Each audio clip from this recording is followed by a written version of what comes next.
votre écoute et de votre fidélité. Pas facile de parler hébreu, effectivement, à 6h19 du matin. Vous nous rejoignez, nous sommes en direct, effectivement, la preuve donc. Et tout de suite avec notre invité Stéphane Juffa, rédacteur en chef de la MENA, la Metula News Agency. Bonjour Stéphane. Bonjour Ilana et bonjour aux auditeurs et spectateurs de Radio J. Merci beaucoup Stéphane d'être avec nous ce matin. Alors on va peut-être d'abord commencer avec vous par ce qui se passe sur le front nord. Pascal, on parlait de ces frappes israéliennes au sud Liban. Alors qu'est-ce qui se passe? Est-ce qu'on peut faire peut-être un petit bilan des derniers développements sécuritaires, Stéphane? Hier c'était en face de chez nous, de ce côté-là, à 3 kilomètres. Ce que le Chel Avir, l'aviation israélienne, a fait, c'est de détruire des tunnels stratégiques et des dépôts d'armes et de munitions du Hezbollah. Mais comme il y avait effectivement des munitions, ça fait une explosion absolument gigantesque. Il y a eu d'autres frappes. Donc c'est du nettoyage, mais c'est du nettoyage. À mon avis, il n'y avait pas de terroristes dans cette position, mais il fallait la liquider. On essaie de liquider toutes les positions qu'il y a au sud Liban, dans l'ensemble du Liban aussi. Et puis c'est possible que dans le cadre de la coordination avec l'armée libanaise, c'est même peut-être eux qui nous ont demandé de détruire cette position. C'est pratiquement tous les jours. C'est un nettoyage en profondeur pour s'assurer que le Hezbollah ne se reconstruise pas et ne revienne pas le long de la frontière. Voilà. Alors ce qui se passe. Vous dites justement, oui. Vous travaillez en coordination, Israël travaille en coordination avec les autorités libanaises. Est-ce qu'on a plus de précision là-dessus, de l'ampleur des discussions notamment entre Israël et le Liban ? Non, c'est même une supposition de ma part, donc j'ai absolument aucune preuve. Ce qu'on sait, c'est qu'il y a des réunions plusieurs fois par semaine sur la côte à Nakoura, ceux qui connaissent Rosh Hanikra du côté israélien, mais les discussions se font au centre des casques bleus au Liban même, avec l'armée libanaise, les représentants de l'armée libanaise, de Tsahal, et un représentant français, un représentant américain. Alors évidemment, je suis pas un oiseau, un papillon, je le saurais pour assister aux discussions, mais on imagine. Donc il n'y a pas, par exemple, Ilana, de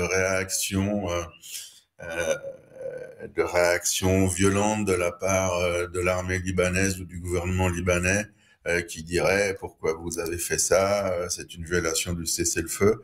Alors à petit feu oui, mais c'est pas du tout la direction des choses. Et puis une des évidences de ce que j'avance, c'est que à 600 mètres de l'endroit où je me trouve, il y a un blindé de l'armée libanaise. Donc vous imaginez bien, Ilana, que si c'était pas coordonné avec nous, on laisserait pas un blindé à 100 mètres de la frontière, c'est pas possible. Donc il existe une coordination, et puis on peut le comprendre, c'est que le gouvernement libanais a envie de revivre, de rallumer l'énergie au Liban et de se débarrasser, tout autant que nous on a envie de s'en débarrasser des terroristes.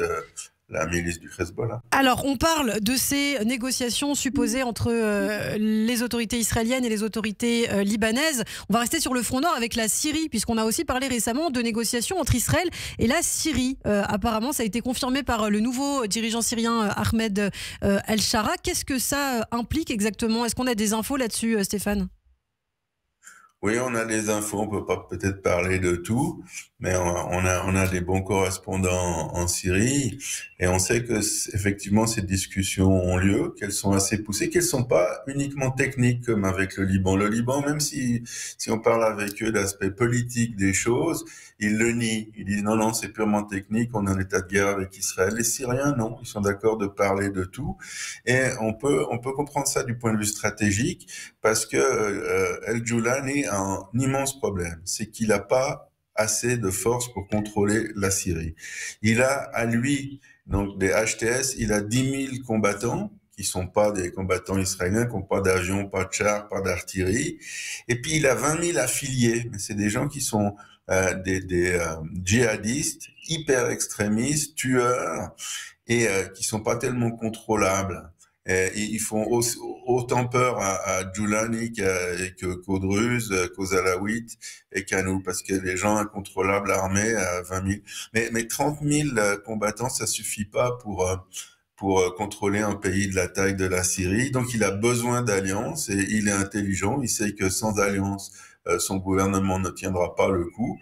Donc il cherche, et puis il sait très bien qu'Israël, même s'ils le décrivent depuis des décennies, comme s'ils nous décrivent comme des monstres assoiffés de sang, il sait très bien que c'est pas la vérité, et que s'il arrive à une entente, à un accord au moins stratégique, eh bien ça renforcera son régime et ça neutralisera au moins ce qui se passe au sud de la Syrie, et pour lui qui est le plus inquiétant, là où il a le moins de contrôle, et c'est ce qu'il essaye de faire avec nous. Et s'il peut s'entendre également sur des termes politiques, il le fera sans hésiter, à mon avis. Alors, je crois que Stéphane, c'était aussi important pour vous de revenir sur cette menace des rebelles houthis du Yémen. On a entendu hier Israël menacer l'Iran après un tir de missiles houthis sur Tel Aviv. Israël qui menace comme jamais les dirigeants iraniens, affirmant être prêt à leur faire subir ce qu'ils ont fait, les soldats de Tzal au Hamas à Gaza.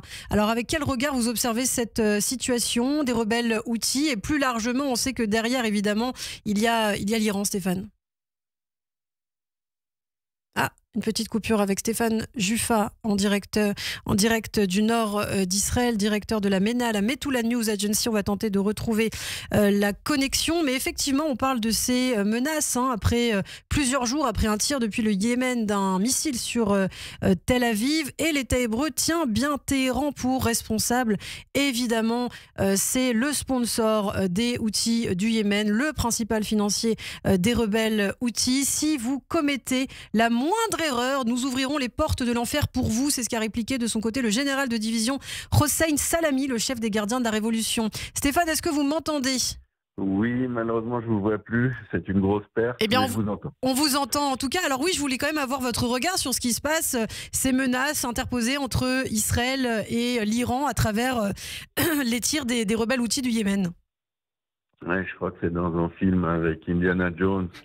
Au bout d'un moment, il y a un terroriste qui tient un fusil mitrailleur et Jones lui dit arrête de parler, tire. Voilà, maintenant le temps des menaces est passé. Le problème, c'est pas les échanges de paroles.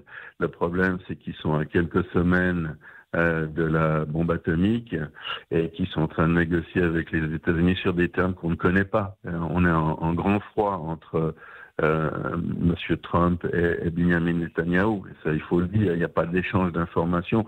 Au contraire, les États-Unis gardent les cartes très près de leur poitrine et ne partagent pas avec nous. On va être très surpris de découvrir, je pense, la semaine prochaine, le contenu de cet accord ou de cette proposition d'accord. Alors maintenant, il faut décider d'abord avec les États-Unis si on va intervenir pour empêcher l'Iran d'accéder à la bombe atomique avec les Américains, ou s'il faudra le faire tout seul, et si surtout on peut le faire tout seul, parce que normalement il faut avoir le feu vert des Américains. Et notre existence, et aussi la vôtre en Europe, est directement menacée, et bien davantage qu'avec des paroles par le développement de cette bombe atomique, et c'est plein de calculs qu'il est nécessaire de faire, et de savoir jusqu'où on peut prendre certains risques. Et d'ailleurs, rapidement, Stéphane, il nous reste une minute. L'Arabie Saoudite, désormais, n'a plus l'obligation de reconnaître Israël dans le cadre de son accord nucléaire avec les États-Unis. Décision aussi du président américain Donald Trump. Vous sentez véritablement que les États-Unis vont peut-être lâcher, abandonner Israël ? Lâcher, abandonner Netanyahou, peut-être pas Israël. On est en train de tout perdre. On est en train de préparer un assaut généralisé avec près de 100 000 hommes à Gaza, alors qu'on a déjà battu le Hamas pour des fins politiques, c'est-à-dire récupérer la bande de Gaza, instaurer la demande de Smotrich en gouvernement militaire et des implantations. Ça n'amuse pas du tout les Américains. Le président le plus pragmatique qu'il y ait jamais eu, et impulsif, instinctif, Donald Trump, et lui ne croit pas aux prophéties bibliques. Il croit aux faits, et il croit aux faits très vite. Et ce qu'il va faire en Arabie Saoudite, c'est pas parler de l'avenir, c'est construire l'avenir, réaliser l'avenir. Et malheureusement, on ne sera pas dans ce train. On n'est pas consulté pour ça. Et au niveau stratégique, c'est une véritable catastrophe. Eh bien, merci beaucoup pour cette analyse. Stéphane Juffa, rédacteur en chef de la MENA, la Metula News Agency. On vous retrouve régulièrement sur Radio J. À bientôt.